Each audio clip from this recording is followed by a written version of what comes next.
রবীন্দ্রনাথ লিখছেন, তেমন দায় পড়িলে কাব্যের নায়ককেও প্রেয়সীর নিকট হুন্ডি এবং বন্ধক এবং হ্যান্ড নোটের প্রসঙ্গ তুলিতে হয়।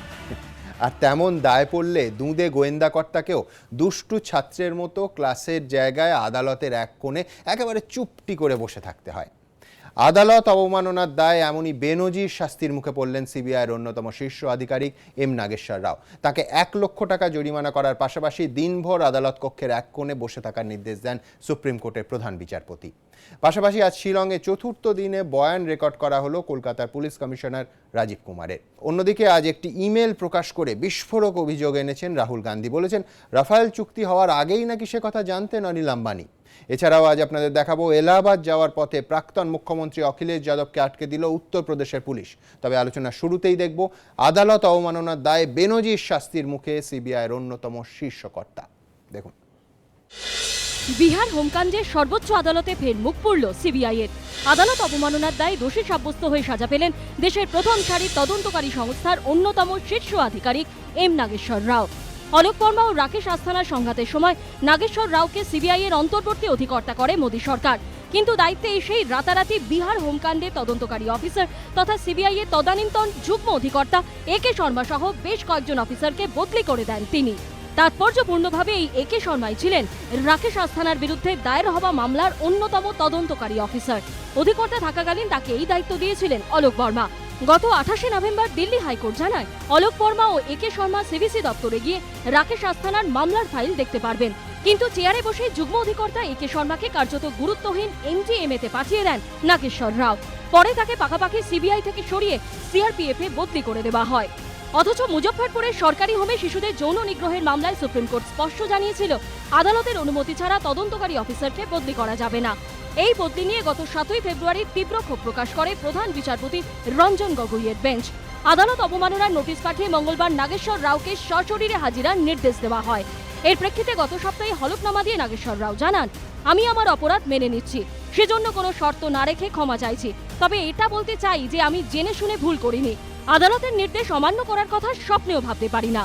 কিন্তু মঙ্গলবার নাগেশ্বর রাওয়ের পাশাপাশি সিবিআই এর আইনি পরামর্শদাতা এস ভাসুরনকেও আদালত অবমাননার দায়ে দোষী সাব্যস্ত করে সর্বোচ্চ আদালত। দুজনকে 1 লাখ টাকা করে জরিমানা করা হয়েছে। ক্ষুব্ধ প্রধান বিচারপতি এদিন বলেন, নাগেশ্বর রাও জানতেন আদালতের নির্দেশ ছাড়া সিবিআই অফিসারকে বদলি করা যাবে না, কিন্তু তার ভাবখানা এমন ছিল যে প্রয়োজন মনে হয়েছিল তাই করেছি। এটা যদি আদালত অবমাননা না হয়, তাহলে আদালত অবমাননা কাকে বলে? উনি স্বেচ্ছায় আদালতের নির্দেশ অমান্য করেছেন, তাই এটা ভুল নয়, এটা পরিষ্কার আদালত অবমাননা। এরপরই নাগেশ্বর ও ভাসুরনের উদ্দেশ্যে প্রধান বিচারপতি রঞ্জন গগৈ বলেন, যান আপনারা দুজনেই আদালতের এক কোণে গিয়ে বসে থাকুন, আদালতের কাজ শেষ না হওয়া পর্যন্ত উঠবেন না। এর ফলে সুপ্রিম কোর্টের 1 নম্বর ঘরে সিবিআই কর্তা ও সিবিআই এর আইনজীবীকে মঙ্গলবার দিনভর বসে থাকতে হয়। শাস্তিটা দেওয়া two uphold the majesty of the court, অর্থাৎ কোর্টের ওপরে কেউ নও তোমরা, সেটাই বোঝাবার জন্য, রুল অব ল এইগুলোর জন্যই সেটাই কোর্ট করেছেন।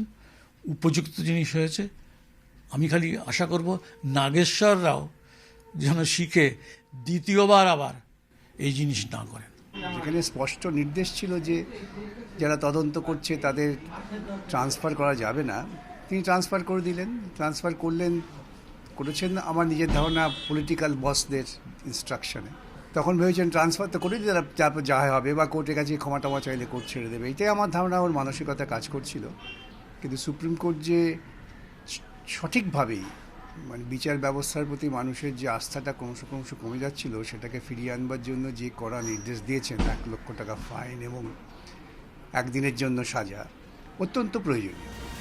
মুজফ্ফরপুরের সরকারি হোমে আবাসিক শিশুদের যৌন নিগ্রহের অভিযোগে যাদের গ্রেপ্তার করা হয়েছে, তাদের মধ্যে হোমের কর্মীর পাশাপাশি কয়েকজন প্রশাসনিক আধিকারিকও রয়েছেন। এই মামলায় ইতিমধ্যে 20 জনের বিরুদ্ধে চার্জশিট দিয়েছে সিবিআই। সঞ্জয় মিত্র রিপোর্ট, এবিপি আনন্দ। চেস ক্লকের মাধ্যমে প্রথম অংশে প্রথমেই ডেকে নেব পঙ্কজ রায় এবং সুমন বন্দ্যোপাধ্যায়কে। আমার শুধু একটাই কথা মনে পড়ছে, সেটা হচ্ছে পশু খাদ্য কেলেঙ্কারির সময় উপেন বিশ্বাসকে তদন্তের দায়িত্ব থেকে কিছুতেই সরানো যাবে না, একেবারে স্পষ্ট পঙ্কজদা আদালতের এরম নির্দেশ ছিল। মুজফ্ফরপুরে সরকারি হোমে ধর্ষণের ঘটনায় একে শর্মাকে সিবিআই তদন্ত থেকে সরানো যাবে না, এটা একেবারে স্পষ্ট নির্দেশ ছিল। নাগেশ্বর রাওকে এই কুয়ের পর তিনি যখন অন্তর্বর্তী অধিকর্তা হিসেবে স্থাপিত হলেন, তখন সুপ্রিম কোর্ট স্পষ্ট বলেছিল আপনি একটা জিনিস করতে পারবেন না, পলিসি ডিসিশন নিতে পারবেন না।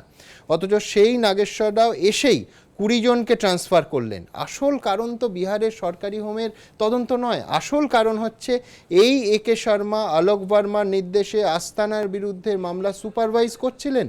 আমি বলছি যে তাকে প্রথমে সরানো হলো সিবিআইয়ের এমডিএম এর দফতরে, কার্যত গুরুত্বহীন, এবং তারপরে মোদী সরকার সরিয়ে দিল সিআরপিএফে। আমি বলছি আজকে অন্তর্বর্তী ডিরেক্টর প্রাক্তন, তিনি ক্লাসের দুষ্টু ছেলের মতো, আবার বলছি, এক কোণে সারাদিন বসে রইলেন। নজিরবিহীন, সব থেকে যেটা খারাপ, দেশের সব থেকে বড় তদন্তকারী সংস্থার হাল এবং সম্মান দেশের মানুষের কাছে কোথায় এসে দাঁড়ালো? পঙ্কজদা, আপনার সময় শুরু এখন। হ্যাঁ, নিশ্চয়ই। দেখুন, সুপ্রিম কোর্ট যে রায় দিয়েছে তাকে সম্মান জানাতেই হবে, এ বিষয়ে আমার কোনো বলার নেই। কিন্তু যখন দিল্লির দিকে যখন নজর, তখন আমার নজরটা একই সঙ্গে শিলংয়ের দিকে। আমরা কি দেখলাম যে অগৌরবের একটা কাহিনী। 4 দিন ধারাবাহিকভাবে আমারই নগরপাল তিনি সিবিআইয়ের মুখোমুখি হয়েছেন। কেন?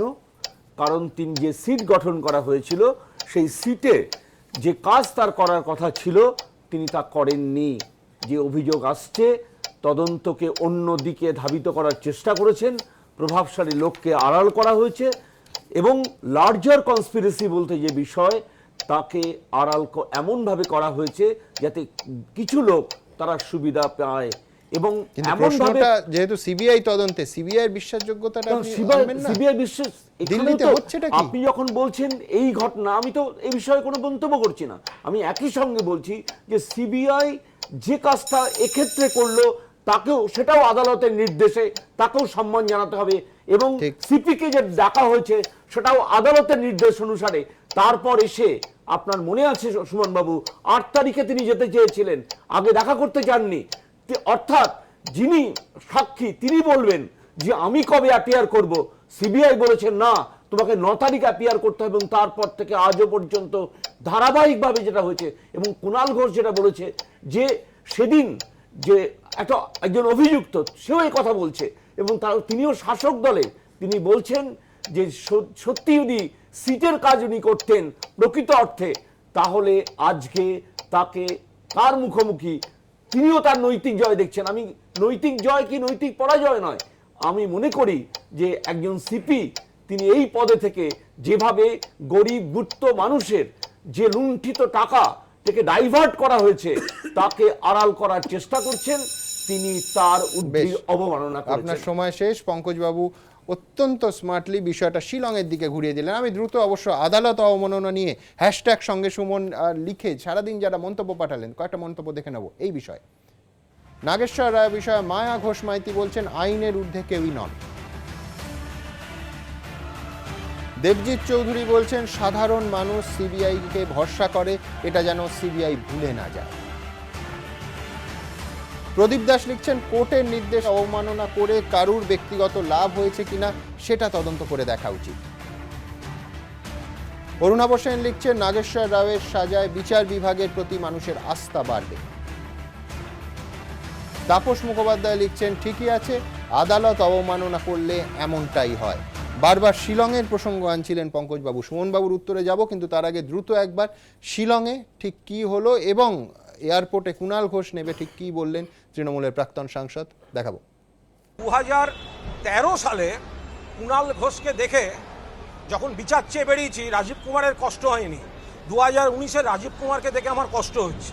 একজন আইপিএস, কলকাতার নগরপাল, তাকে যেভাবে ঘন্টার পর ঘন্টায় একই বিষয় প্রশ্নের জেরার উত্তর দিতে হচ্ছে, সেদিন ওনার খারাপ লাগেনি, কিন্তু আজ আমার খুব খারাপ লেগেছে ওনাকে দেখে। বক্তা তৃণমূলের প্রাক্তন রাজ্যসভার সাংসদ কুণাল ঘোষ সারদাকাণ্ডে সিবিআই এর জিজ্ঞাসাবাদের মুখোমুখি হয়ে মঙ্গলবার শিলং থেকে ফিরেই এই সুরে পুলিশ কমিশনারকে কার্যত কটাক্ষ করলেন তিনি। আর কলকাতা বিমানবন্দরে কুণাল যখন কথা বলছেন, তখন কলকাতা থেকে 1119 কিলোমিটার দূরে শিলংয়ের সিবিআই অফিসে তখনও বয়ান রেকর্ড করা হচ্ছে কলকাতার পুলিশ কমিশনার রাজীব কুমারের। সিবিআই সূত্রে খবর, তিনি সিটের একজন সদস্য ছিলেন।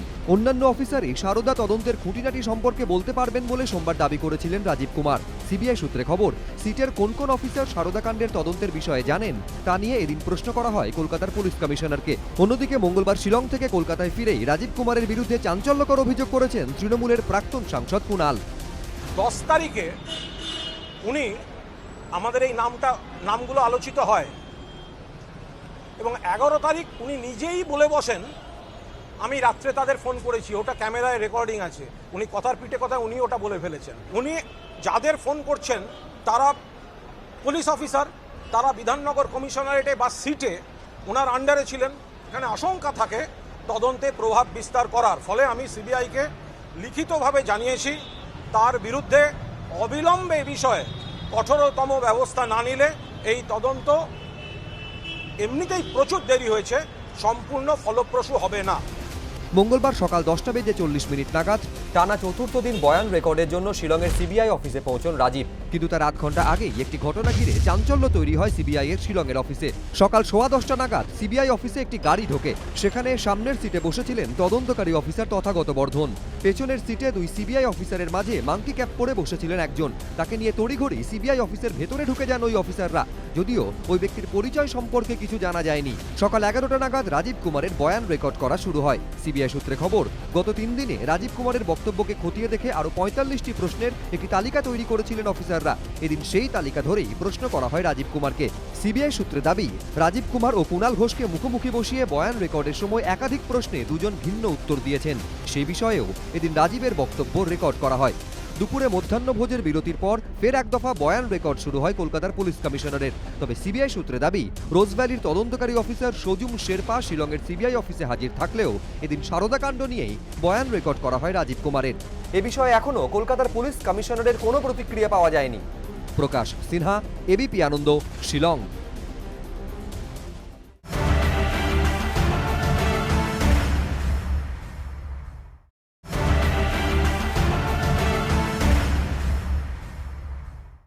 সুমনবাবু, আপনার সময় শুরু এখন।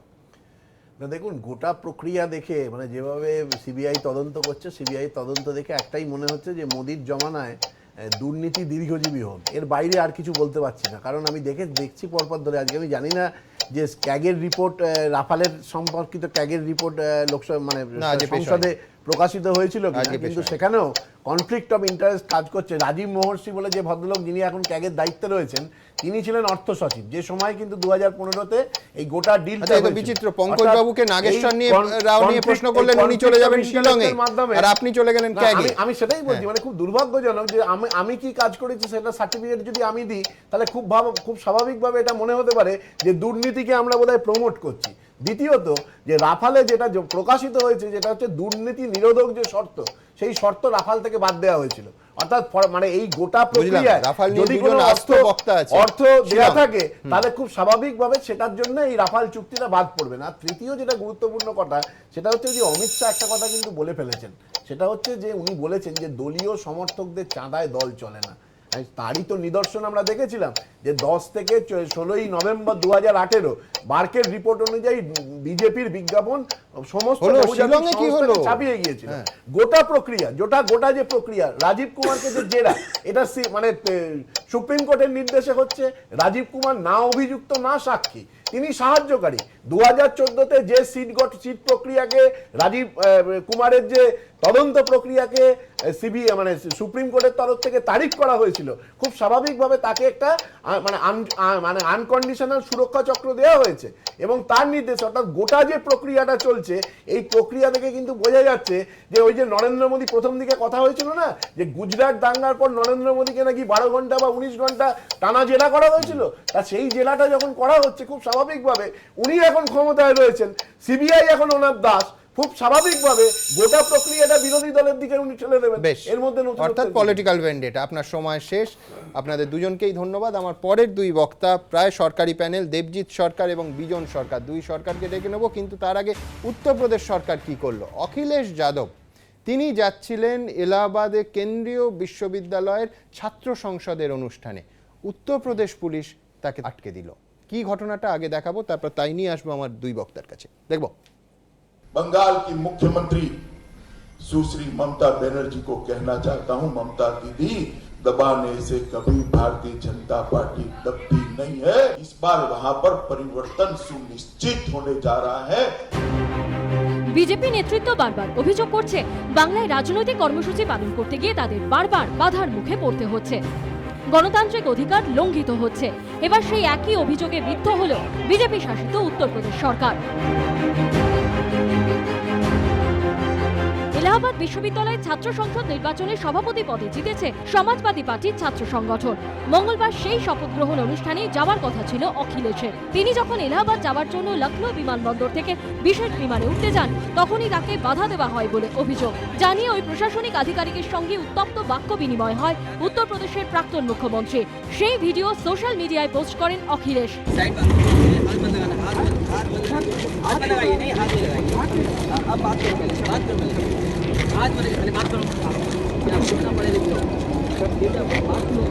सरकार कागज पे चलती है, बातों से नहीं चलती है। मैं दिखाई ही नहीं, कागज प्रिंट आउट दिए, इसलिए मैं प्रिंट आउट लाया हुई। देखिए प्रिंट आउट क्या है। এই খবর ছড়িয়ে পড়তেই রাজ্যের বিভিন্ন জায়গায় রাস্তায় নামে সমাজবাদী পার্টির কর্মী ও সমর্থকরা। রাজভবনের সামনেও আছড়ে পড়ে ক্ষোভের আঁচ। এরপর সাংবাদিক বৈঠক করে রাজ্যের বিজেপি সরকারকে নিশানা করেন অখিলেশ। हवाई जहाज में चढ़ने जा रहा था, उस समय उन्होंने रोक लिया। और फिर मुख्यमंत्री की भाषा सोचिए कि अराजकता फैलाने जा रहे थे इलाहाबाद में। उनकी भाषा है ठोकने वाली। अगर कोई पसंद नहीं है तो उसका इनकाउंटर कर दो। ये भाषा और ये व्यवहार है सरकार का। এই দিনের ঘটনা নিয়ে অখিলেশের পাশে দাঁড়িয়েছেন মায়াবতী। টুইটারে তিনি লিখেছেন, অখিলেশকে যেভাবে বাধা দেওয়া হয়েছে তা চূড়ান্ত অগণতান্ত্রিক। এতেই প্রমাণ হয় রাজ্যে বিজেপির একনায়কতান্ত্রিক সরকার চলছে। বিজেপি কি সমাজবাদী পার্টি বহুজন সমাজ পার্টির চোটে ভয় পাচ্ছে? এর বিরুদ্ধে আমরা আমাদের মতো করে লড়ব। অখিলেশকে বাধার অভিযোগের প্রেক্ষিতে পাল্টা যুক্তি সাজানোর চেষ্টা করেছেন যোগী আদিত্যনাথ। इलाहाबाद विश्वविद्यालय ने प्रशासन ने शासन से इस बारे में अनुरोध किया है कि श्री अखिलेश यादव अगर इलाहाबाद आते हैं तो वहाँ पर तमाम छात्र गुटों के आपसी वैमनस्य के कारण वहाँ पर हिंसक झड़पें हो सकती हैं, कानून व्यवस्था के लिए संकट हो सकता है, विश्वविद्यालय में व्यापक आगजनी और तोड़फोड़ हो सकती है। इसलिए इलाहाबाद विश्वविद्यालय के इस अनुरोध पर सरकार ने ये कदम उठाए हैं। অখিলেশের পাশে দাঁড়িয়েছেন মমতা বন্দ্যোপাধ্যায়ও। বিজেপি বাংলায় বাধার যে অভিযোগ তোলে তা নিয়ে কটাক্ষ করেছেন তিনি। अखिलेश यादव एक स्टूडेंट एक इलाहाबाद यूनिवर्सिटी में एक ओथ टेकिंग सेरेमनी में उसको जाने का बात था। मैंने बात किया, यूपी का लीडर है जो एक चीफ मिनिस्टर है, जाने नहीं सकता है, तो सबको लिए रुकावट है। Narendra Modi knows that he is not coming to power, his expiry date is over. পাল্টা সুর চড়িয়েছে রাজ্য বিজেপি। উত্তরপ্রদেশ সরকার বুঝতে পেরেছে ওখানে অখিলেশ যাদব গেলে সরকারের পক্ষে যে পরিস্থিতি তৈরি হবে তা অস্বস্তিকর হবে, কারণ আইন শৃঙ্খলার অবনতি হতে পারে। সেটা বুঝে স্ট্রেট খেলেছে, আর মমতা সরকার চৌর্যবৃত্তি করেছে। লোকসভা নির্বাচনে উত্তরপ্রদেশে বিজেপির মোকাবিলা এবার একসঙ্গে লড়ার সিদ্ধান্ত নিয়েছে সমাজবাদী পার্টি ও বহুজন সমাজবাদী পার্টি। গত মাসে যৌথ সাংবাদিক বৈঠক করে বুয়া ভাতিজা জানিয়েছেন ৮০টি লোকসভা আসনের মধ্যে ৩৮টি করে আসনে লড়বে সমাজবাদী পার্টি ও বহুজন সমাজ পার্টি। জোটে না থাকলেও প্রিয়ঙ্কা গান্ধীকে সামনে রেখে এককভাবে ভালো করার ব্যাপারে আশাবাদী কংগ্রেসও। বিজেপি অবশ্য দাবি করছে দিল্লিতে ফের মোদী সরকারকে বসাতে ২০১৪-র মতো এবারও গুরুত্বপূর্ণ ভূমিকা নেবে উত্তরপ্রদেশ। দীপক ঘোষ ও সুমন ঘরায় রিপোর্ট, এবিপি আনন্দ।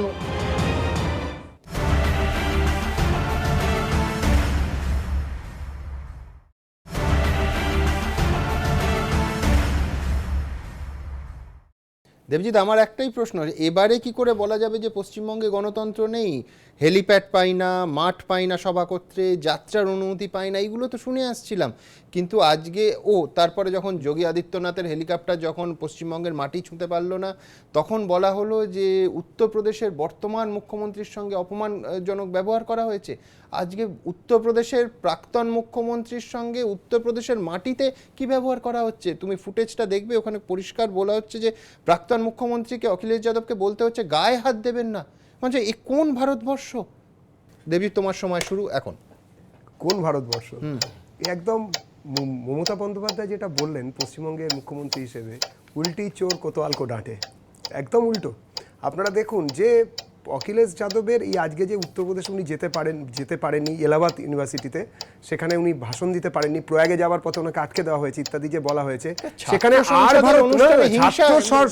সংসদের সেই জায়গায় ওনার পন্থী ছাত্ররা তারা আর ভারতের আর রিপাবলিক আর এর তাদের দুজন ভদ্রমহিলা যারা জার্নালিস্ট তাদের মলেস্টেশন করেছেন, সেটা কেন আপনারা দেখাচ্ছেন না? এই প্লিজ এটার মধ্যে প্রেসকে দেখো না, এটা হচ্ছে উত্তরপ্রদেশ সরকার হতে পারে, পশ্চিমবঙ্গ সরকার হতে পারে, আইন শৃঙ্খলার অবনতি ঘটেছে এবং তার জন্য যেতে দেওয়া হয়নি। আমাদের এখানে পশ্চিমবঙ্গে কাউকে আনতে দেওয়া হয়নি।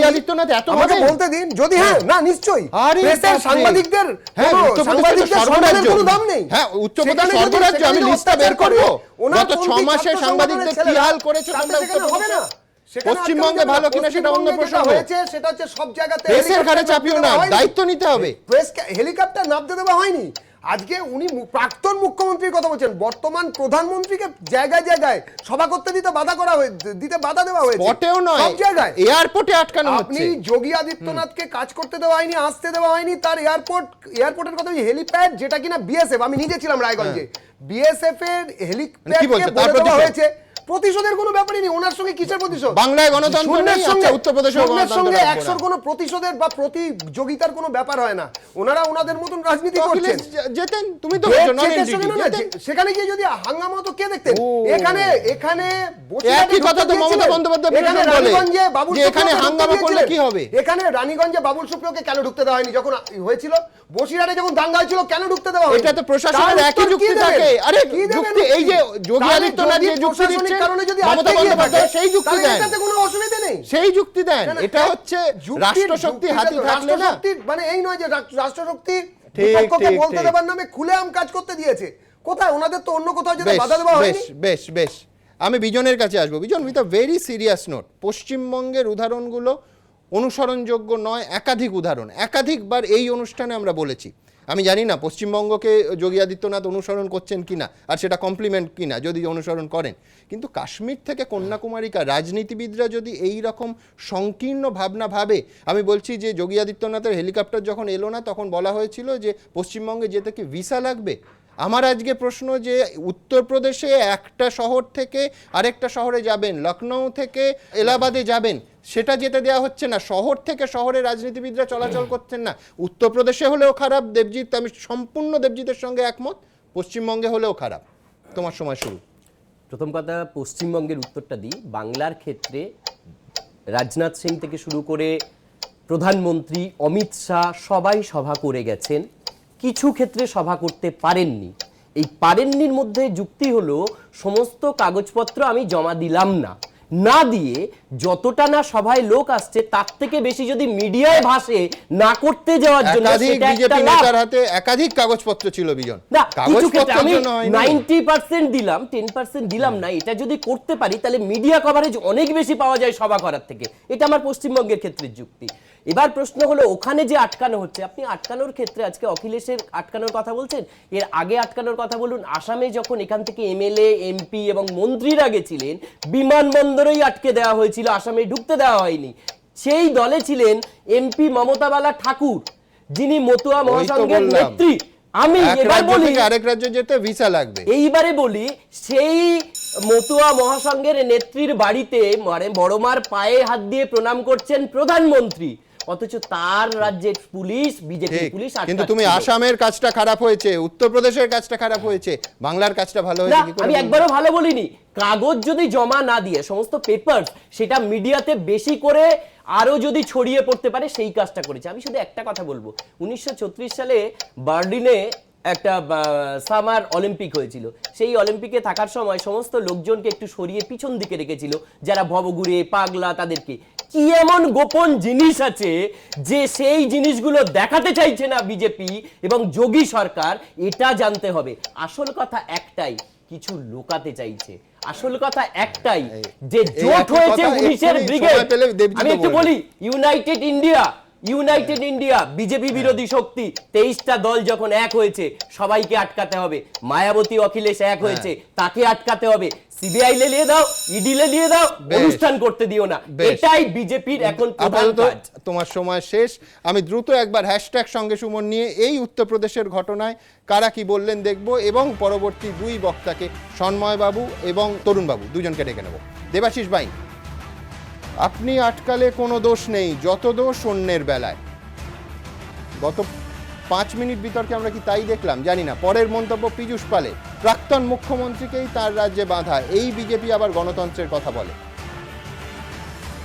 অরণ্য বিশ্বাস লিখছেন, বাংলায় যখন বিজেপিকে সভা করতে দেয়া হয় না তখন আঞ্চলিক দলগুলো এ নিয়ে সংসদে বলে না কেন। ভিক্টর ঘোষ লিখছেন, তৃণমূল এবং বিজেপি দুজনই প্রতিহিংসার রাজনীতিতে বিশ্বাসী, তবে এভাবে বিরোধীদের দমিয়ে রাখা যায় না। অমিয় চট্টোপাধ্যায় লিখছেন, যারা বাংলায় গণতন্ত্র নিয়ে সরব তারা উত্তরপ্রদেশে গণতন্ত্র নিয়ে নীরব কেন। আমি দ্রুত আমার পরের বক্তাদের কাছে যাওয়ার আগে আপনাদের দেখিয়ে নেব আজকে আরেক বিস্ফোরক অভিযোগ করলেন রাহুল গান্ধী রাফেল ডিল নিয়ে। কি সেটা দেখুন। চৌকিদার চৌকিদার চৌকিদার। রাফাল ইস্যুতে এতদিন মোদীকে চৌকিদার চোর বলে কটাক্ষ করতেন রাহুল গান্ধী, এবার প্রধানমন্ত্রীকে অনিল আম্বানিদের মিডলম্যান বলে আক্রমণ করলেন কংগ্রেস সভাপতি। नरेंद्र मोदी जी अनिल अंबानी के मिडलमैन का काम कर रहे हैं। মঙ্গলবার দিল্লিতে সাংবাদিক বৈঠক ডেকে একটি ইমেল সামনে আনেন রাহুল গান্ধী। রাহুলের দাবি, মেলটি 2015 সালের 28 মার্চ বিমান নির্মাণ সংস্থা এয়ারবেসের এক আধিকারিকের ইমেল আইডি থেকে পাঠানো হয়েছিল, যেখানে একটি গোপন বৈঠকের উল্লেখ রয়েছে। ইমেলটি 3 জনকে পাঠানো হয়, যার সাবজেক্ট লাইনে লেখা ছিল আম্বানি। রাহুলের দাবি, এই ইমেলে ওই আধিকারিক লেখেন, এক সহযোগী মারফত তিনি তদানীন্তন ফরাসি প্রতিরক্ষা মন্ত্রীর সঙ্গে অনিল আম্বানির গোপন সাক্ষাতের কথা জানতে পেরেছেন, যে বৈঠকে হাজির ছিলেন মন্ত্রীর উপদেষ্টাও। সেখানে আম্বানি জানান, বাণিজ্যিক এবং সামরিক বিমান নির্মাণে কাজ করতে তিনি ইচ্ছুক। খুব শীঘ্রই ভারতের প্রধানমন্ত্রী নরেন্দ্র মোদী ফ্রান্স সফরে আসবেন, তখন দুদেশের মধ্যে সেই সংক্রান্ত একটি মৌ স্বাক্ষরিত হবে। তার প্রস্তুতিও শুরু হয়ে গিয়েছে বলেও জানান আম্বানি। আর এই ইমেলকে হাতিয়ার করে রাহুলের দাবি, ইমেল থেকে স্পষ্ট রাফাল চুক্তির আগেই আম্বানি জানতেন বরাত তার সংস্থায় পাবে। हिंदुस्तान के रक्षा मंत्री को नहीं मालूम, पर्रिकर जी कहते हैं भैया मुझे तो नहीं मालूम, फॉरेन सेक्रेटरी को नहीं मालूम, एचएल को नहीं मालूम, मगर अनिल अंबानी को डील होने के 10 दिन पहले मालूम है कि डील होने वाली है। मतलब नरेंद्र मोदी जी अनिल अंबानी के मिडलमैन का काम कर रहे हैं। अनिल अंबानी को और प्रधानमंत्री को ये चीज मालूम, तो प्रधानमंत्री is in violation of official secret act, criminal कार्रवाई शुरू हो जानी चाहिए उस बेसिस पे। পাল্টা বফর্স কাণ্ডের প্রসঙ্গ টেনে কংগ্রেস সভাপতিকে আক্রমণ করেছে বিজেপি। जिनका पूरा खानदान भ्रष्टाचार में शामिल रहा है, बोफोर्स से लेकर कितनी लूट हुई है। लेकिन बड़ा सवाल यह है, राहुल गांधी ये बता दें कि आपको एयरबस का ईमेल कैसे मिला। और सबसे बड़ी बात, आप देश की सुरक्षा से खेल रहे हैं और विदेशी कंपनियों के लॉबिस्ट के रूप में काम कर रहे हैं। রাহুল গান্ধীর অভিযোগ উড়িয়ে দিয়েছে রিলায়েন্স ডিফেন্স। বিবৃতি জারি করে তারা জানিয়েছে, মেক ইন ইন্ডিয়া প্রকল্পে সিভিল ও ডিফেন্স হেলিকপ্টার প্রোগ্রাম নিয়ে এয়ারবেস ও রিলায়েন্স ডিফেন্সের মধ্যে আলোচনা হয়েছিল। কংগ্রেস সভাপতির আনা ইমেলে সেটাই অতিরঞ্জিত করা হয়েছে। ইমেলে যে মৌ স্বাক্ষরের কথা বলা হয়েছে তার সঙ্গে রাফাল যুদ্ধবিমানের কোনো যোগ নেই। গত 7 তারিখ সর্বভারতীয় ইংরেজি দৈনিক দ্য হিন্দুর প্রতিবেদনে চাঞ্চল্যকর দাবি করা হয়, রাফাল যুদ্ধবিমান কেনার চুক্তির সময় ফরাসি সরকারের সঙ্গে প্রধানমন্ত্রী সচিবালয় যে আলাদাভাবে আলোচনা চালাচ্ছিল তার তীব্র বিরোধিতা করেছিলেন তৎকালীন প্রতিরক্ষা সচিব। মন্ত্রীকে এই মর্মে নোটও পাঠান তৎকালীন প্রতিরক্ষা সচিব, যদিও কেন্দ্র দাবি করে নোটের আংশিক তথ্য প্রকাশ করা হয়েছে। এরপর ফের একটি চাঞ্চল্যকর প্রতিবেদন বের করে দ্য হিন্দু। তারা দাবি করে, স্বাক্ষরের কয়েকদিন আগে রাফাল চুক্তিতে আরেকটি বদল আনা হয়, চুক্তির খসড়া থেকে বাদ দেওয়া হয় দুর্নীতি বিরোধী শর্তের ধারাটি। রাহুলের দাবি, মোদী এসবই করেছেন অনিল আম্বানিকে সুবিধে করে দিতে। আর একের পর এক তথ্য সামনে আসার পর সেটাই স্পষ্ট হচ্ছে, যদিও বিজেপি প্রথম থেকেই দাবি করে আসছে দেশকে বিভ্রান্ত করছেন রাহুল গান্ধী। এবিপি আনন্দ। শোনবাবু, এই অভিযোগ যদি সত্যি হয়, আমার একটাই উদাহরণ আছে, সেটা হচ্ছে যে, উদাহরণ কেন উপমা বলবো, বর বউ ঠিক হলো না, নেমন্তন্নের কার্ড ছাপা হয়ে গেল, এমনকি নেমন্তন্ন করাও শুরু হয়ে গেল। আমি বলছি যে তথ্যগুলো আমরা যদি রাহুল গান্ধী অনুযায়ী এবং আজকে ইন্ডিয়ান এক্সপ্রেস কাগজে বেরিয়েছে সামনে রাখি, 9 থেকে 11 এপ্রিল 2015 এই ডিল প্যারিসে স্বয়ং প্রধানমন্ত্রী স্বাক্ষর করেন। সেখানে এন্ড অফ মার্চ অর্থাৎ প্রায় 10 দিন আগে প্যারিসে পৌঁছে যাচ্ছেন অনিল আম্বানি এবং অভিযোগ অনুযায়ী প্রতিরক্ষা দফতরের অফিসারদের আগেই বলে দিচ্ছেন যে আমি এই ডিলটা পাচ্ছি, এবং তারপরে 28শে মার্চ অফসেট পার্টনার হিসেবে ইনকর্পোরেট করা হচ্ছে রিলায়েন্স ডিফেন্সকে। অন্তত সংবাদপত্রে তাই এসেছে। আমি বলছি মারাত্মক অভিযোগ, কোনো সন্দেহ নেই, কিন্তু প্রমাণ সাপেক্ষ। আপনার সময় শুরু এখন। আমি সুমনদা আগে রবিশঙ্কর প্রসাদের একটা কথার উত্তর দিয়ে শুরু করি। আইনমন্ত্রী তো, আমরা তো আইনি উত্তরটা চেয়েছিলাম, রাজনৈতিক বক্তব্য কেন? অমিত শাহ যে ভাষায় কথা বলছেন, রবিশঙ্কর সেই ভাষায় কথা বলছেন। আমরা তো গান্ধী পরিবারকে দেশদ্রোহী বলিনি। উত্তরটা দিতে পারবে না কেন? আমি আপনাকে একটা তথ্য দিয়ে শুরু করি বক্তব্য। সেটা হচ্ছে 9 এপ্রিল 2015 নরেন্দ্র মোদী ফ্রান্সে পা রেখেছিলেন। ঠিক তার আগের দিন 8ই এপ্রিল তৎকালীন বিদেশ সচিব এস জয়শঙ্কর একটা স্টেটমেন্ট দিয়েছেন, প্রেস কনফারেন্স করেছেন। সেখানে বলছেন যে in terms of Rafale my understanding is that there are discussions underway between the French company, our ministry of defence, the HAL which is involve in this. আপনি এই জায়গাটা note করুন, the HAL which is involve in this.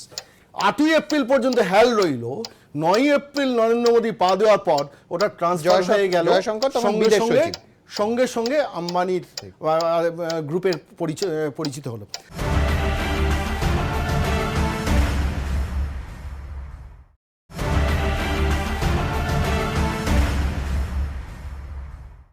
আমার প্রশ্নটা একটা অন্য জায়গায়। প্রশ্নটা হচ্ছে যে আম্বানিদের গ্রুপের 1,45,00,000 আমানতকারীদের বিনিয়োগ আছে। 170 মার্কিন বিলিয়ন ডলার তাদের টার্নওভার সারা পৃথিবীতে।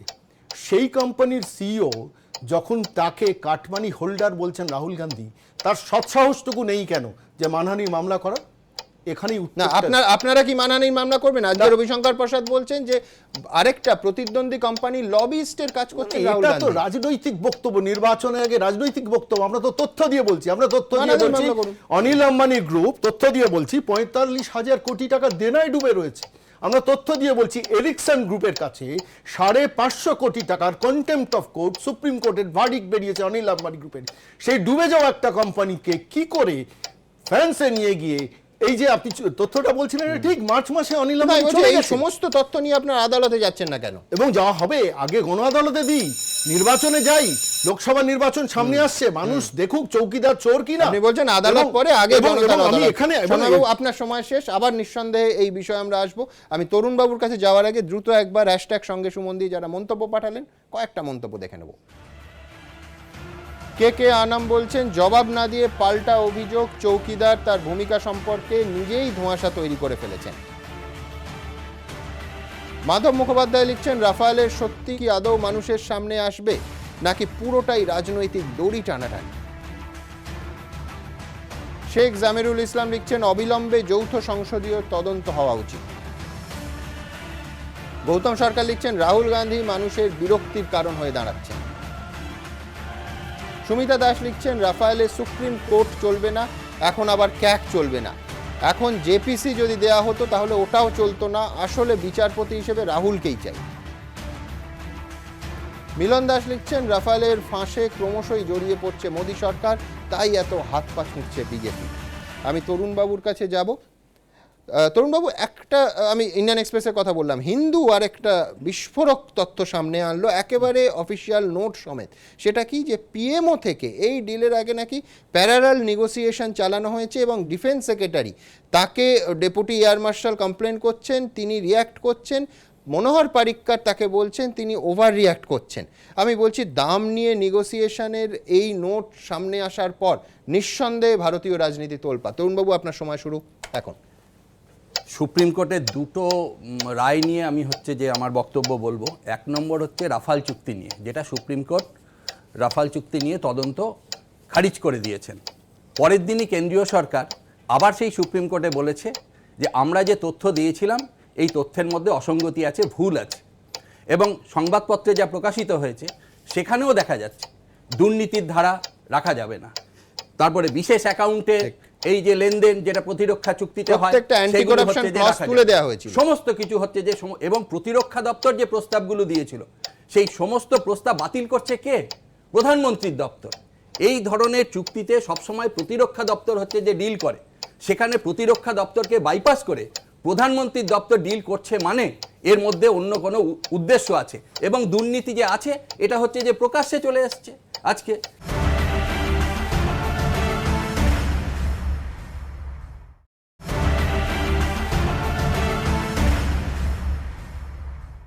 এবং এইটাই আজকে পরিষ্কার দেখা যাচ্ছে যে কি বললেন সিএজি রিপোর্ট পিএসসি কে দেওয়া হয়েছে, পাবলিক অ্যাকাউন্টস কমিটিকে দেওয়া হয়েছে, লোকসভায় হচ্ছে যে পেশ করা হয়েছে, কোনো কিচ্ছু হয়নি। আসলে দুর্নীতিকে আড়াল করবার জন্য বিজেপি সরকার সব সময় চেষ্টা করছে। গতকাল আরেকটা সুপ্রিম কোর্ট রায় দিয়েছে। সেই রায়টা কি? সেই রায়টা হচ্ছে যে পশ্চিমবাংলায় যে চিট ফান্ডে ক্ষতিগ্রস্ত আমানতকারী তারা হচ্ছে বলেছিল সুপ্রিম কোর্টের তত্ত্বাবধানে এই এনকোয়ারিটা, সিবিআই এনকোয়ারিটা হোক, সুপ্রিম কোর্ট মানেননি। কিন্তু দেখুন 18 লক্ষ আমানতকারী, 2,500 কোটি টাকা তাদের লুট হয়ে গেল, 93 জন আত্মহত্যা করলো, 5 বছর ধরে হচ্ছে সিবিআই এনকোয়ারি হচ্ছে।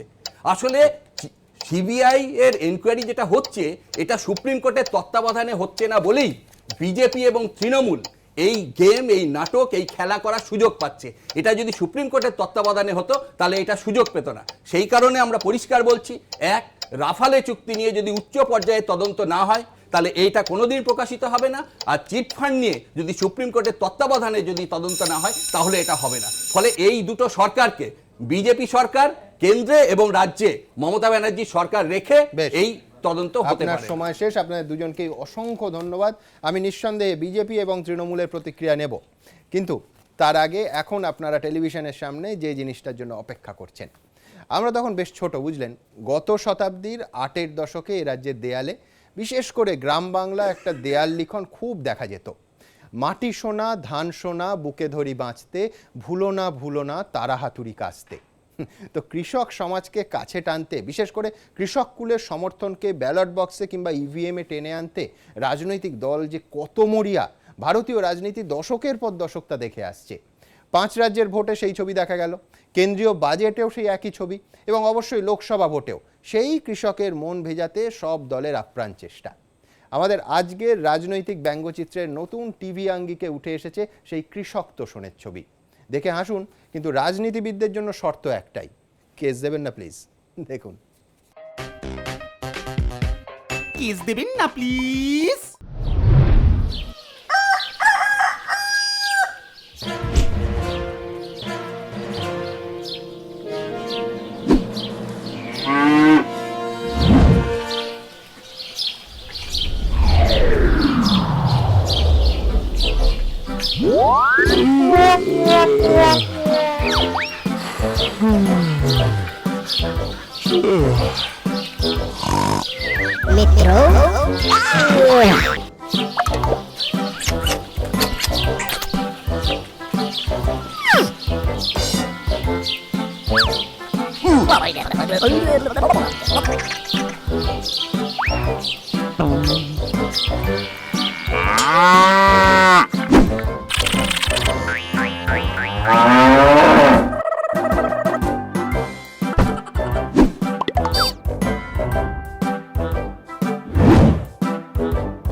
রাফাল নিয়ে বিরোধীদের একেবারে জোড়া আক্রমণের মুখে পড়েছে বিজেপি। আমি দেবজিতের কাছে যাব। দেবজিৎ, তুমি শুনলে সন্ময়বাবু এবং তরুণবাবুর অভিযোগ রাফাল নিয়ে। না, ওনারা তো দুজনে একই কথা বললেন, বিজেপি হাটাও দেশ বাঁচাও, এরকম ওনারা একসঙ্গে জোটও করেছেন, করবেনও বোধহয়, কারণ ওনাদের সবার নেতা একজন। কিন্তু আমার কথা হচ্ছে রাফেলে এতদিন ধরে যেগুলো হয়েছে, যে একটা ইমেলকে পারপোর্ট মানে একটা ছিঁড়ে তার সঙ্গে কিছুটা জিনিস জোড়া লাগিয়ে এরকম একটা দুর্ঘটনা। একই কথা তুমি হিন্দু রিপোর্টটা নিয়ে বলতে পারবে, একদম সরকারি নোট। না না, আমি সেটাই বলছি যে এরকম একটা অদ্ভুত ঘটনা নিয়ে হচ্ছে, কই ওনারা তো কোথায় মানহানি বোর করলেন না? মানহানির প্রাণহানি, ধনহানি, এতদিন ধরে 70 বছর ধরে সারা ভারতবর্ষ সমস্যা হয়ে যাচ্ছে। আসলে এগুলো এনারা যাই বলুন না কেন, মুশকিলটা এটা হচ্ছে, কারণ নাক ইন্দিরা গান্ধীর মতন হতে পারে, মুখের ছায়াছবি ইন্দিরা গান্ধীর মতো পারে, কিন্তু হৃদয় সবার মোদিজির সঙ্গেই দুলছে এবং লাভডুব করছে। সেই জন্য এখন রাফায়েল রাফায়েল রাফেল রাগা ফেল আর কেউ পাস করাতে পারবে না। এতদিন জোকার নিয়ে খেলার পরে এখন এনেছেন, এই প্রতিক্রিয়া এনেছেন, দেখা যাক এবারে জিতবে। দেবজিৎ সিমিলারিটির কথা বলছে, আসলে প্রিয়াঙ্কা গান্ধী নাকি ইন্দিরা গান্ধীর মতো, এইটা কংগ্রেসের কালকে উত্তরপ্রদেশে যে রোড শো করলো তাতেও একেবারে স্পষ্ট যেভাবে বাসগুলোকে সাজানো হয়েছিল সেটাই উঠে এসেছে। আজকে প্রিয়াঙ্কা গান্ধী আবার উত্তরপ্রদেশে গিয়ে পার্টির কাজ করেছেন, সেই ছবি আপনাদের দেখাবো। তার আগে সন্ময়বাবুর প্রতিক্রিয়া। বিষয়টা হচ্ছে প্রিয়াঙ্কাকে ভয় পাচ্ছেন, সেটা দেবজিৎ বাবুর কথাতেই পরিষ্কার বোঝা যাচ্ছে যে 3টে নির্বাচনে হারের পর মাস্টার স্ট্রোক দেওয়া হয়েছে প্রিয়াঙ্কা গান্ধীকে এনে। ভয় কেন এত ভয়ের তো কিছু নেই। একজন সাধারণ জননেত্রী হয়েছেন, হতে চলেছেন এবং সাধারণ সম্পাদিকা হয়েছেন, তাকে নিয়ে যদি ভয় হয় তাহলে বিজেপি নরেন্দ্র মোদী তো ইমিডিয়েটলি রিজাইন করে দেন। ভয় কেন আমি একটু বলে দেখবো। মরণোত্তর ভারতরত্ন দেয়া হয়েছিল ভূপেন হাজারিকাকে, তার পুত্র সেই সম্মান নিতে অস্বীকার করলেন। ছোট্ট বিরতির পর ফিরে আসছি। নাগরিকত্ব সংশোধনী বিল নিয়ে দেশ জুড়ে বিতর্ক। ইতিমধ্যে লোকসভায় বিল পাশ করিয়েছে মোদী সরকার, কিন্তু রাজ্যসভায় এখনো তা আটকে। এই পরিস্থিতিতে এই বিলের প্রতিবাদে বাবার মরণোত্তর ভারতরত্ন সম্মান প্রত্যাখ্যানের সিদ্ধান্ত নিলেন ভূপেন হাজারিকার ছেলে। এবছর প্রজাতন্ত্র দিবসে প্রাক্তন রাষ্ট্রপতি প্রণব মুখোপাধ্যায়, প্রয়াত সঙ্গীত শিল্পী ভূপেন হাজারিকা ও সমাজকর্মী নানাজি দেশমুখকে ভারতরত্ন দেবার কথা ঘোষণা করে কেন্দ্র। কিন্তু মোদী সরকারের অস্বস্তি বাড়িয়ে সর্বোচ্চ নাগরিক সম্মান প্রত্যাখ্যানের সিদ্ধান্ত নিলেন ভূপেন হাজারিকার ছেলে। নাগরিকত্ব সংশোধনী বিল নিয়ে উদ্বেগ প্রকাশ করেছেন তিনি, যাকে হাতিয়ার করে বিজেপিকে নিশানা করেছে কংগ্রেস। গোটা বিষয়টি নিয়ে আলোচনা চেয়ে রাজ্যসভায় নোটিশ দেন অসমের কংগ্রেস সাংসদ রিপুন বোরা। of his father. So this Tej Hazarika, the son of Bhupen Hazarika, so he has turned down. So we must respect, we must appreciate his sentiment, his concern to the people of Assam. এই ইস্যুতে মুখ খুলে ফের একবার নাগরিকত্ব সংশোধনী বিলের বিরোধিতা করেছেন Mamata Bandyopadhyay. Bhupen Hazarika, we have a great admire for him. Now when his family has taken a sentiment regarding citizenship amendment bill, I think we appreciate their sentiment, and this Modi government should understand the feelings of the northeastern people and the other people. It is we are the party from the beginning, the standing committee meeting, the parliament, we oppose it strongly. সিপিএমও বলছে ধর্মের ভিত্তিতে মানুষকে ভাগ করার চেষ্টা হলে তারা বিরোধিতা করবে। একদমই ওদের পরিবারের বিষয়, পরিবার ঠিক করবে, আমার তাতে খুব মত দেওয়া উচিত নয়। তবে এনআরসিকে কেন্দ্র করে যে অসভ্যতা হচ্ছে এটা কারোর পক্ষেই মেনে নেওয়া উচিত না। নাগরিকত্ব বিল নিয়ে যে রাজনীতির নোংরা খেলায় বিজেপি লেগেছে সেটা কারোর পক্ষেই সমর্থন করা উচিত না। বিজেপি অবশ্য হাজারিকা পরিবারের মতপার্থক্যকে সামনে রেখে যুক্তি সাজানোর চেষ্টা করেছে। পরিবার দুই ভাগে বিভক্ত, ওর ছেলে বিদেশে থাকে, অতএব সেই ছেলে এখানকার অ্যাক্ট ফ্যাক্ট সম্পর্কে কি করে কি জানবে? সেই জন্য পারিবারিক বিভাজন আছে এবং পরিবারের মূল মত যেটা সেটা হচ্ছে যে এত বড় একটা সম্মান শুধু ভূপেন হাজারিকার ক্ষেত্রে নয়, এই সম্মান যে উত্তর পূর্ব ভারতের বা পূর্ব ভারতের ক্ষেত্রে একটা বিরাট ঐতিহ্যময় একটা সম্মান।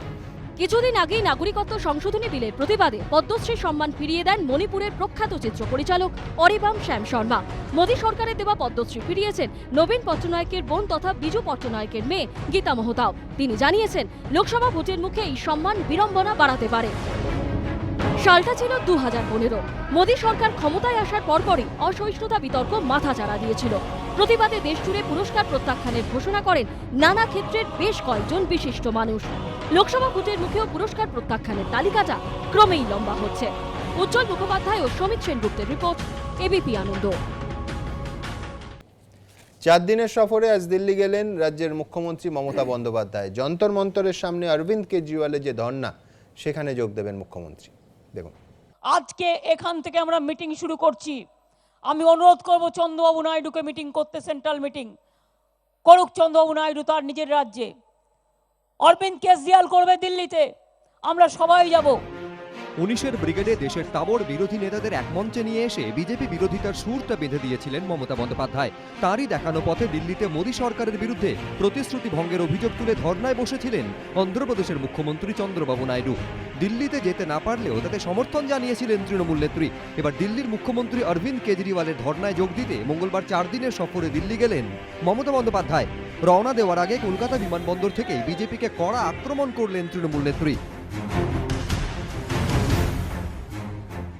हर जगह में खाली गुस्सा का राजनीति करते हैं, जो हेट का पॉलिटिक्स करते हैं और रुपया देके जो भी मर्जी करता है, एजेंसी को मिसयूज करते हैं। कभी हमारा देश में ऐसा नहीं हुआ, हमारा एकता का परंपरा कभी नष्ट नहीं हुआ है। গণতন্ত্র বাঁচাবে ডাকে বুধবার সকাল 10টা থেকে দিল্লির যন্তর মন্তরে ধর্নায় বসছেন আম আদমি পার্টির প্রধান তথা দিল্লির মুখ্যমন্ত্রী অরবিন্দ কেজরিওয়াল। বুধবার সেই ধর্নাতেই যোগ দেবেন Mamata. Arvind Kejriwal invited us for their dharna tomorrow, so we are going to attend this dharna program also. We want that democracy must sustain and save this country from the disaster. Aam Aadmi Party সূত্রে খবর, মমতা ছাড়াও তাদের ধর্ণা অবস্থানে যোগ দেবেন অন্ধ্রপ্রদেশের মুখ্যমন্ত্রী চন্দ্রবাবু নাইডু। তবে আপের ধর্নায় কংগ্রেস, সিপিএম ও বিজেডির কোনো প্রতিনিধি থাকবেন কিনা সে বিষয়ে কিছু জানানো হয়নি। তৃণমূল সূত্রে দাবি, 19-এর লোকসভা ভোটে বিজেপি বিরোধিতাকে আরও শক্তিশালী করতে একাধিক বিরোধী দলের নেতাদের সঙ্গেও বৈঠক করতে পারেন মমতা। তবে একদিকে যন্তর মন্তরে যখন ধর্নায় বসবে আম আদমি পার্টি, তখন চিটফান্ড কাণ্ডে প্রতারিত আমানতকারীদের একটি দল আগামী 14 ও 15 ফেব্রুয়ারি ওই যন্তর মন্তরেই তাদের বিক্ষোভ প্রদর্শন করবে। সূত্রের খবর, ওই আমানতকারীদের সংগঠিত করে দিল্লিতে নিয়ে আসার নেপথ্যে বিজেপির ভূমিকা রয়েছে, যদিও এ নিয়ে বিজেপির কোনো প্রতিক্রিয়া মেলেনি। তবে মমতার দিল্লি সফরকেই কটাক্ষ করেছে বিজেপি। নতুন কিছু না, পশ্চিমবাংলায় করেছিলেন। চন্দ্রবাবু নাইডু হচ্ছেন তার ক্যাপ্টেন, যিনি আজকে তার পায়ের তলায় মাটি পাচ্ছেন না অন্ধ্রপ্রদেশে। বিজেপিকে উনি ছেড়ে দিয়েছেন, কংগ্রেস ওনাকে ছেড়ে দিয়েছে। উনি ভবিষ্যতে কী করবেন তার সামনে অন্ধকার। সেই হচ্ছে নেতা, তাকে বাঁচাবার জন্য মমতা ব্যানার্জি গেছেন। একজন ডুবন্ত মানুষ আর একজন ডুবন্ত মানুষকে বাঁচাবার চেষ্টা করছে, পরিণাম আমরা কী হবে জানি। মমতার দিল্লি সফরকে গুরুত্ব দিতে নারাজ বামেরাও। গণতন্ত্র রক্ষার জন্য আপনি দিল্লিতে যাবার আগে পশ্চিমবাংলায় গণতন্ত্রকে যে সর্বনাশ করে দেওয়া হয়েছে তার বিরুদ্ধে কি করবেন? দলের নেতাদের বিরুদ্ধে মুখ খুললে তাকে পর্যন্ত খুন হতে হচ্ছে। প্রত্যেক দিন পরপর 5 জন তৃণমূলের নেতৃস্থানীয় লোক খুন হয়ে গেল। আইন শৃঙ্খলা কিছু নেই, গণতন্ত্র কিছু নেই। উনি কি করে দিল্লি থেকে গণতন্ত্রের কথা বোঝাবেন? বুধবার দিল্লির সাকেতে জিটিএর একটি ভবনের শিলান্যাস করবেন মমতা। 15 ফেব্রুয়ারি কলকাতায় ফিরবেন মুখ্যমন্ত্রী। বিজেন্দ্র সিংহ ও দীপক ঘোষ, এবিপি আনন্দ। পঙ্কজদা, এখন রাজধানী, এরপর হায়দ্রাবাদে গিয়ে নিশ্চয়ই গণতন্ত্র বাঁচাও যাত্রা না করতে দিয়ে উনি যে সফলতাটা পেয়েছেন, আমি বলবো যে ছলে বলে বিষয়টা করা হয়েছে। তারপর যখন এটা থেকে যোগী শিক্ষা নিলেন, ওয়াই চ্যানেলে যখন আমাদের মেট্রো চ্যানেলে যখন ধর্নার জন্য আবেদন করা হচ্ছে গণতন্ত্র বাঁচাও, তার অনুমতি কিন্তু এসছে বলে আমার এখনো পর্যন্ত জানা নেই। এবং আমরা পশ্চিমবঙ্গ জুড়ে যেটা দেখছি যে একের পর এক, শুধু বিরোধী নয়, নিজের দলের লোকরাও নিজের দলের লোকের কাছে সুরক্ষিত নয়, এই জায়গায় আজকে নিয়ে গেছেন। এবং একই জায়গায় একই ঘটনার পুনরাবৃত্তি ঘটছে। কৃষ্ণগঞ্জে যেটা ঘটেছে তার কোনো তদন্ত 22 মাসেও বেরোয়নি। আজকে যখন এমএলএ আক্রান্ত হচ্ছে দক্ষিণ 24 পরগনায়, অথবা যখন নিজের পার্টির দলের কর্মী তার বাড়ির ছাদ উড়ে যাচ্ছে, অথবা খয়রাশোলের মতো জায়গায় অফিস উড়ে যাচ্ছে, তখন বোঝা যাচ্ছে এখানে গণতন্ত্র অত্যন্ত সুরক্ষিত। শোনবাবু, না, আমি একটা কথা বলি যে একটু আগে আপনারা দেখাচ্ছিলেন না যে এই আহমেদাবাদ থেকে অমিত শাহ মমতা বন্দ্যোপাধ্যায়ের কথা বলছেন, এটা অসাধারণ। 19 তারিখের পর থেকে ধারাবাহিকভাবে এই রোগটা ছড়াচ্ছে। এটার নাম ভয়াতঙ্ক। জলাতঙ্কের ভ্যাকসিন আছে, ভয়াতঙ্কের ভ্যাকসিন নেই। উত্তরপ্রদেশে যাচ্ছেন মমতা বন্দ্যোপাধ্যায়, আসামে যাচ্ছেন মমতা বন্দ্যোপাধ্যায়, তারপরে গুজরাটে যাচ্ছেন মমতা বন্দ্যোপাধ্যায়। কিন্তু বিজেপি বলছে যে মেট্রো চ্যানেলে অনুমতি দেওয়া হচ্ছে না ভয় থেকে।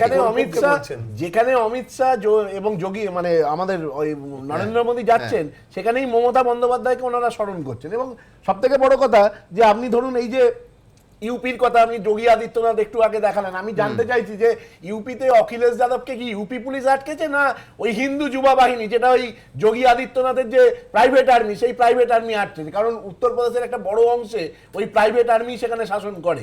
এবং উত্তরপ্রদেশের অবস্থাটা তো সত্যি ভয়াবহ। মানুষের গণতন্ত্রের ইতিহাসটা দীর্ঘদিনের, কিন্তু গরুর গণতন্ত্রের কথা তো কেউ বলেনি। তা বর্তমানে বিজেপি মানে ইউপির বাজেটে দেখা গেছে যে গরুর জন্য 447 কোটি টাকা, 2016-17 যেটা ছিল 5 কোটি টাকা, আর গত 22 মাসে 4000 এনকাউন্টারে 112 জন মারা গেছে, 4 জন তার মধ্যে পুলিশ কর্তা। আমি জাস্ট একটা কথা একটু বলুন, সেটা যদি একটু আগে মাদ্রাসা শিক্ষা কত এবারে হয়েছে সেটা একটু বলুন, একটু বলে নিন। উচ্চ শিক্ষা মাদ্রাসা শিক্ষা এটা তোমাদের জন্য না, এটা তোমাদের না, আমাদের জন্য নেই। এই সিলেবাস আগে তরুণ বাবু ওখানে বললেন, আর একটু আগে সুজন বাবু বললেন যে কথাগুলো, আমি তার পরিপ্রেক্ষিতে বলছি। মানে সিপিএম দলটা কোথায় পৌঁছেছে? ধরুন বিজেপির সঙ্গে যে লোকটা চোখে চোখ রেখে লড়াই করছে, সেই পিনারাই বিজয়ন, তাকে ব্রিগেডে ডাকা হয়নি। ডাকা হয়নি কেন? যে তিনি বিজেপির বিরুদ্ধে লড়াই করছেন। শোনা যাচ্ছে পশ্চিমবঙ্গে তৃণমূল থেকে যাওয়া কোনো এক মিস্টার রায়কে সিপিএম এর কোনো এক মিস্টার ভট্টাচার্য তিনি নাকি আইনজীবী হিসেবে সাহায্য করছেন। যেমন ধরুন তরুণ অর্থাৎ এই যে বিজেপির তাদের নাম হচ্ছে সিপিআই। সেটা পরিষ্কার হচ্ছে যে বোঝা যাচ্ছে আপনাদের সঙ্গে বিজেপির আতাতটা কেমন। দেখুন, মমতা ব্যানার্জি বললেন গণতন্ত্রের কথা, সারা দেশ ঘুরে বেড়াচ্ছেন। গত 8 তারিখ শিক্ষার সঙ্গে যুক্ত মানুষজন একটা মিছিল করতে চেয়েছিল, সুবোধ মল্লিক স্কোয়ার থেকে ধর্মতলার দিকে যেতে চেয়েছিল, ওই ওয়াই চ্যানেলের দিকে। সেটা পুলিশ পারমিশন দিল না। কি ইস্যু ছিল? Save education, save nation, save campus. ওটাকে মৌলালি দিকে ঘুরিয়ে দেওয়া হলো। আগামী 16 তারিখ চিট ফান্ডে প্রতারিত আমানতকারীদের টাকা ফেরানোর দাবি নিয়ে কলকাতা জেলা বামফ্রন্ট একটা মিছিল করবে লেনিন মূর্তি থেকে হাজরা মোড় পর্যন্ত। সেইটা নিয়ে পুলিশ হচ্ছে যে টালবাহানা করছে, কলকাতা পুলিশ টালবাহানা করছে। এরপরে কি করে গণতন্ত্রের কথা বলে? আলিমুদ্দিন ছুঁয়ে বলছি আর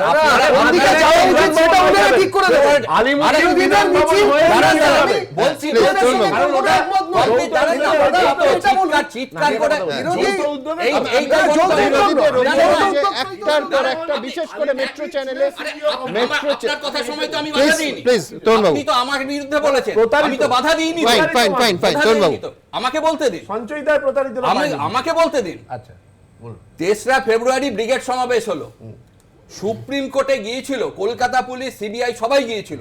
সুপ্রিম কোর্ট বলে দিয়েছিল আপনাদের যদি কিছু বলার থাকে তাহলে কলকাতা হাইকোর্টে বলবেন। কলকাতা হাইকোর্টে না জানিয়ে কেন হচ্ছে যে সিবিআই এর তদন্তকারী দল তারা ওই 3রা ফেব্রুয়ারি হচ্ছে কলকাতা পুলিশ কমিশনারের বাড়ি গেলে? এখানে এটাই তো আপনাদের সঙ্গে বিজেপির কথা, তৃণমূলের সঙ্গে বিজেপির কথা। আচ্ছা, বেশ বেশ বেশ,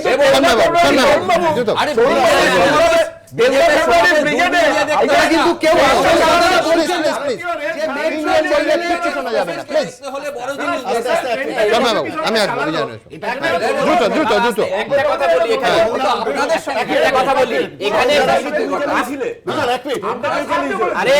আমি দ্রুত আমি দ্রুত একবার দেখে নেব বিরোধীদের অভিযোগ মেট্রো চ্যানেলে অনুমতি দেয়া হচ্ছে না। দেখুন, ধর্নার পাল্টা ধর্না, যেখানে শাসকের ধর্না সেখানেই ধর্না করতে দিতে হবে বিরোধীদেরও। বিতর্ক তুঙ্গে। দিল্লিতে মমতা বন্দ্যোপাধ্যায় যখন যন্তর মন্তরে অরবিন্দ কেজরিওয়ালের ধর্নায় অংশ নেবে, ঠিক তখন সেই যন্তর মন্তরে চিটফান্ড কাণ্ডে প্রতারিত আমানতকারীদের একটি দল বিক্ষোভ দেখাবে। আর অভিযোগ, এই পাল্টা ধর্না কর্মসূচির নেপথ্যে নাকি রয়েছে বিজেপি। আর ধর্নার পাল্টা ধর্না নিয়ে এখন উত্তপ্ত এ রাজ্য। কলকাতার পুলিশ কমিশনারের বাড়িতে সিবিআই হানার প্রতিবাদে ধর্মতলায় মেট্রো চ্যানেলে ধর্নায় বসেছিলেন মুখ্যমন্ত্রী। এবার মেট্রো চ্যানেলে রাজনৈতিক কর্মসূচি করতে দেওয়ার দাবিতে সরব হলো বিরোধী দলগুলিও। তাদের দাবি, রাজ্যে তৃণমূল সরকার ক্ষমতায় আসার পর মেট্রো চ্যানেলের সভা ধর্না নিষিদ্ধ করেছিল পুলিশ প্রশাসন। কিন্তু মমতা বন্দ্যোপাধ্যায় ধর্নায় বসতে পারলে বিরোধীদের বেলায় অন্য নিয়ম হবে কেন?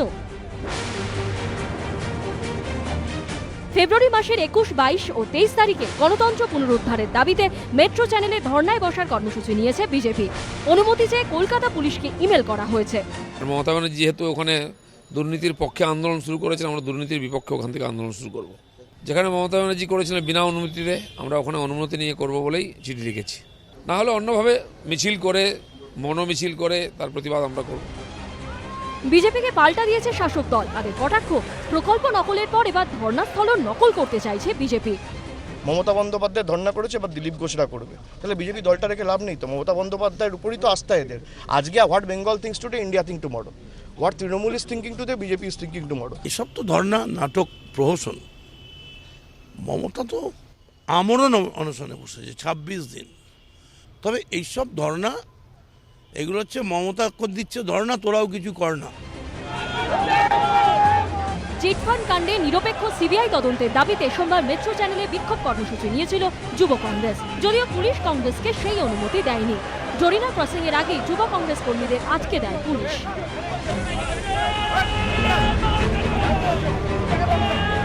বললো যে ওখানে আমরা আপনাদের পারমিশন নেই, আপনারা গেলে আপনাদেরকে অ্যারেস্ট করবে ওখানে। সেদিন তো কোনো পারমিশন ছিল না, যেদিন মুখ্যমন্ত্রী সবাইকে নিয়ে ওখানে বসেছিলেন। মেট্রো চ্যানেলের রাজনৈতিক কর্মসূচির কথা ভাবছে বামেরাও। যদি প্রয়োজন হয় আমরা রাজ্যের শ্রমিকরাও গিয়ে মেট্রো চ্যানেলে বসবো, যদি প্রয়োজন হয় চটকলের শ্রমিকরাও গিয়ে বসবে। 19-এর ভোটের আগে কখনো সভাস্থল, কখনো হেলিপ্যাডের অনুমতি নিয়ে বিতর্ক বেঁধেছে। এবার সেই তালিকায় যোগ হলো ধর্মতলার মেট্রো চ্যানেল। উজ্জ্বল মুখোপাধ্যায় ও অর্ণব মুখোপাধ্যায়ের রিপোর্ট, এবিপি আনন্দ। বিজন, অনুমতি না দেওয়ার অভিযোগ একই জায়গায়, শাসক দল অনুমতি পাচ্ছে, বিরোধীরা কেউ অনুমতি পাচ্ছে না। এটা একদম পুরোপুরি প্রশাসনের উপর নির্ভর করে যে অনুমতি দেওয়ার বিষয়টা। আমি এই বিষয়ে বলবো প্রশাসন তো রং দেখতে পারে না। না, একদমই নয়, একদমই নয়। দেখা উচিত নয় এটুকু বলতে পারি। এই যে ঘটনাটা ঘটেছিল, মমতা বন্দ্যোপাধ্যায় যেটা করেছিলেন সেটা রাজনৈতিক কোনো প্রক্রিয়া ছিল না, এটা তিনি নিজে পরিষ্কার সিপির সঙ্গে বসা যায়, নগরপালের সঙ্গে বসা যায়। ওখানে সিপি নগরপাল ছিল না। প্লিজ আমি শেষ করি। মেট্রো চ্যানেলে সবাই মিলে বসে পড়েন তো। একটু আগে সুমন বন্দ্যোপাধ্যায় আর কি, সুমন বন্দ্যোপাধ্যায় একটা কথা বলছিলেন যে বামেদের কথা, বিরোধিতাটা করছে না, এই বিরোধিতা না করার পেছনে যুক্তিটা একটা আছে। বিরোধিতা বেশি করলে সমস্যা, মানে যেমন কেরালাতে সিপিএম বিরোধিতা করছে, এখানকার সিপিএম আর ত্রিপুরার সিপিএম বিরোধিতা করবে না, করলেই সমস্যা। একটা সমস্যা আছে, 23টা দল যখন কথা বলছে বিজেপির বিরুদ্ধে, বামেরা চুপ, তার একটাই কারণ, মানিক সরকার বিজিতানাথ আছে, এখানে আপনার মোহাম্মদ সেলিম, সুজন চক্রবর্তী, রবীন্দ্ররা আছে, যাদের ডেকে ফেলতে পারে সেই ভয়টা কিন্তু পাচ্ছে। আর একটা জিনিস আপনার একটা কথা বলবো, সেটা হচ্ছে মিডিয়ায় এসছে না 5 বছর হয়ে গেছে, 5 বছর হয়ে গেছে নাকি এত বন্ধ করছেন নাকি আমাদের হাওয়া দেওয়ার জন্য তো 5 বছর হলো, 5 বছর হয়ে গেছে তৃণমূল কংগ্রেসের নাম না বুঝতে পারছো কংগ্রেস মিডিয়ায় সমীক্ষা এসছে একদম বিজেপি ক্ষমতায় আসছে না, সেটা ওনারা ঠিক করে দেন। বিজেপি ক্ষমতায় আসছে না, এমনকি এনডিএ ক্ষমতায় আসছে না। যতবার ক্ষমতায় না আসার কথা বলছে যত মিডিয়া চ্যানেল, তত কিন্তু বিজেপি রেগে যাচ্ছে। ইউনাইটেড ইন্ডিয়া হতে দেবে না, ইউনাইটেড ইন্ডিয়া হতে দেবে না, কারা হতে দিচ্ছে না। প্লিজ, 5 বছর হয়ে গেল, এনকোয়ারি কত দূর হচ্ছে যে এগুলো? আরে ওই জন্যই তো বিজেপি বিরোধিতা আপনারা করছেন না, করলেই তো সমস্যা। কে বলছে? আরে আপনার মানিক সরকার, ত্রিপুরার মানিক সরকার রোজভ্যালিতে গিয়ে চিৎকার করছিল, ডাকা হয়েছে। আমার একটা কথা, ডাকা হয়েছে, সুজন চক্রবর্তীকে ডাকা হয়েছে। একটা কথা, আমার কথা হচ্ছে যে আমরা তর্ক বিতর্ক যাই করি, প্রকৃত আমানতকারী যারা ক্ষতিগ্রস্ত তারা টাকাটা ফেরত পাবে কিনা এটা হচ্ছে সবচেয়ে বড় টাকা ফেরত পাক। মমতা বন্দ্যোপাধ্যায় ফান্ড করেছিল না,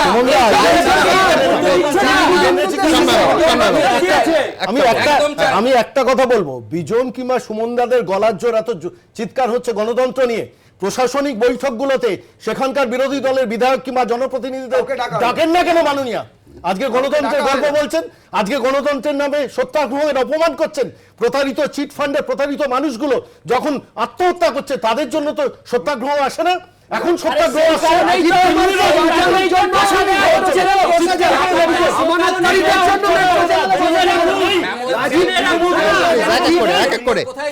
করে লাভ নেই, রাজীব কুমারকে বাঁচানোর জন্য আপনারা মেট্রো চ্যানেলে বসতে পারেন।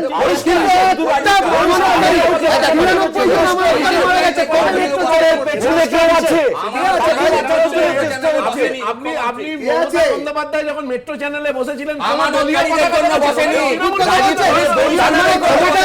পুরনো বিতর্কে যাওয়ার আগে আমি একবার লখনৌ চলে যাব। প্রিয়াঙ্কা গান্ধী এবং লখনৌয়ের প্রবাসী বাঙালিরা কি বলছেন, তারা কি ভাবছেন, তারা দেখুন। সোমবার ভিড়ে ঠাসা 5 ঘন্টার রোড শো। লখনৌ বিমানবন্দর থেকে 10 নম্বর ম্যালে অ্যাভিনিউ, 15 কিলোমিটার দূরের কংগ্রেসের রাজ্য সদর দপ্তর নেহরু ভবন পর্যন্ত গোটা রাস্তাতেই ইন্দিরার নাতনিকে ঘিরে চোখে পড়েছে বাঁধ ভাঙা উচ্ছ্বাস। সোমবার রাতে জয়পুরে গিয়েছিলেন, মঙ্গলবার ফিরে আসেন লখনৌয়ে, দুপুর 1:30টায় নেহরু ভবনে ঢোকেন। 24 ঘন্টা পরেও প্রিয়াঙ্কাকে নিয়ে লখনৌবাসীর উন্মাদনা একই রকম রয়ে গিয়েছে। সোমবার লখনৌয়ে মাটিতে পা দিয়েই তার ব্যক্তিত্বময়ী জাদুকাঠির ছোঁয়ায় কার্যত মুষড়ে পড়া কংগ্রেসকে উজ্জীবিত করেছিলেন প্রিয়াঙ্কা গান্ধী। অসংখ্য ভিড়ের মাঝে হাজারো কংগ্রেস সমর্থকের মধ্যে দাঁড়িয়ে লখনৌবাসী বাঙালিরাও দেখেছিলেন প্রিয়াঙ্কার আগমনকে। সেই বাঙালিরা কি বলছেন, তাদের মনে কতটা উৎসাহ জুগিয়েছেন প্রিয়াঙ্কা? লখনৌ স্টেশন থেকে হুসেনগঞ্জের উপর দিয়ে গিয়েছিল সোমবারের রাহুল প্রিয়াঙ্কার রোড শো। এখানকারই বাসিন্দা 70 ছুঁই গিরিন ভট্টাচার্য। সাধারণ লোককে একটা জিজ্ঞেস করলাম যে তোমার কি মনে হয়, ও আমাকে বললো যে বাবুজি हम लोग प्रियंका गांधी को देखने आए हैं। এর আগেও রাহুল গান্ধী এসেছিলেন, কিন্তু এতটা না, প্রিয়াঙ্কা গান্ধীকে দেখার জন্যে হুজুক লেগে গেল। একটা তেজ আছে, প্রিয়াঙ্কাকে সব ও ইন্দিরা গান্ধী চেহারা মনে করে, তার চেহারা মনে, তার ভাষণ, তার কথাবার্তা দেখে এখন তাকে তারা মনে করছে। তো প্রিয়াঙ্কা আসার জন্য কিছুটা তো ভোট বিজেপির কাটবেই, কংগ্রেস প্রিয়াঙ্কার জন্য পাবে। লখনৌয়ের আনাচে কানাচে রয়েছে বাঙালিরা। মকবুলগঞ্জ, ইউএচ রোড, রবীন্দ্রপল্লী, রিশালদাবাগের মতো জায়গায় দুর্গাপুজো, কালীপুজো হয় রমরমিয়ে। এখানেই রয়েছে বেঙ্গলি ক্লাব। রাজনীতির ময়দানে কি কামাল করতে পারবেন প্রিয়াঙ্কা? যেরকম একসময় ইন্দিরা গান্ধী একদম শেষ হয়ে গেছিল, আবার পরবর্তীকালে একদমভাবে চলে আসলেন উনি। বলা যায় না, পলিটিক্স এখন সময় আছে, ইকুয়েশন বদলাতেও পারে। কারণ যখন যেভাবে বিজেপি এসেছিল তখন কেউ চিন্তা করেনি এত সিট নিয়ে বিজেপি আসবে, সে হয়তো বদলাতেও পারে। প্রিয়াঙ্কা কংগ্রেসের সাধারণ সম্পাদক হতে বিজেপি যেভাবে আক্রমণ শুরু করেছিল, মঙ্গলবারও তার অন্যথা হয়নি। এবার আক্রমণের মুখ খোদ অমিত শাহ। মঙ্গলবার পরিবারতন্ত্রকে আক্রমণ করে কটাক্ষের সুরে তিনি বলেন, ভাই বিয়ে করেনি, তাই বোনকে রাজনীতিতে নামিয়েছে। কংগ্রেসের কোনো কর্মী কখনো ভাবতে পারবেন যে তিনি প্রধানমন্ত্রী হবেন? ওই দলের জন্মের ভিত্তিতে আসন সংরক্ষিত থাকে। রাজনৈতিক আক্রমণ, পাল্টা আক্রমণ তো চলবেই, কিন্তু সাধারণ মানুষ চায় উন্নয়ন। উত্তরপ্রদেশের বাঙালিরা কি ইন্দিরার নাতনিকে ঘিরে সেই স্বপ্নই দেখছেন? চেষ্টা করছে, খুবই ভালো। এখন আর একটু ম্যাচিওর হতে হবে, তখন হয়তো লোকেদের মন জয় করতে পারবেন। কিছু এমন ম্যানিফেস্টো আনবে তাতে আমাদের ভালো লাগতে পারে। 19-এর আগে পূর্ব উত্তরপ্রদেশের 41টি লোকসভা আসনের দায়িত্বে আপাতত প্রিয়াঙ্কা। 14ই ফেব্রুয়ারি পর্যন্ত টানা কর্মসূচি রয়েছে তার। এদিনও একাধিক লোকসভা কেন্দ্রের দলীয় নেতাকর্মীদের সঙ্গে বৈঠক করেন রাজীব তনয়া। अव्वल तो एक बहुत पुरजोर मांग मैं बताना चाहूँगा रोक के कि हम लोगों ने मांग किया कि माननीय प्रियंका जी वो यहाँ से लखनऊ से चुनाव लड़े और हम लोग अपनी पूरी ताकत के साथ में चुनाव लड़ाएंगे। जो हमारी अपनी कम्युनिटी का कायस्थ वोट है, मुस्लिम वोट है, सारे बिरादरी का समाज जो प्रतिनिधित्व करने वाले और कांग्रेस के सारे टॉप मोस्ट लीडर जो लखनऊ के इकट्ठा थे और सबने प्रियंका जी से मांग किया कि आप लखनऊ से चुनाव लड़ें। এ প্রান্তের বাঙালিদের মনের কথা, ইন্দিরার নাতনির ম্যাজিক কিছুটা হলেও কার্যকরী হবেই। তার সঙ্গে তাদের প্রত্যাশা, প্রিয়াঙ্কার হাত দিয়েই উত্তরপ্রদেশের মাটিতে সূচনা হবে এক সদর্থক রাজনীতির। লখনৌ থেকে ক্যামেরায় ভগবান শাহের সঙ্গে রাজর্ষি দত্তগুপ্ত, এবিপি আনন্দ, উত্তরপ্রদেশ।